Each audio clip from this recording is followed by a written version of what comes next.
Я всегда говорю, и буду говорить, и сейчас вам скажу об этом, что если бы не Республика Татарстан, то в системе образования был бы региональный, национально-региональный компонент.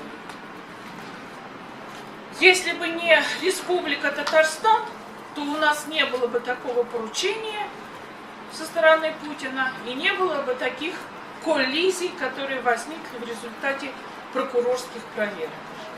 Вот что есть, то есть. Объективная вещь. Я не знаю, и найдется ли человек, который не согласится с этой позицией.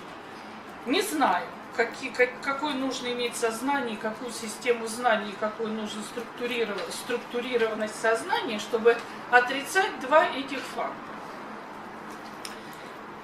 И следующее, что я хочу сказать, я все-таки надеюсь, что на федеральном уровне, сейчас создаются всевозможные рабочие группы, в том числе и на уровне Министерства образования и науки создается рабочая группа по разработке, в общем-то, адекватной модели реализации государственной языковой образовательной политики, которая должна удовлетворять потребности в зависимости от языковой ситуации и в зависимости от потребностей детей и родителей.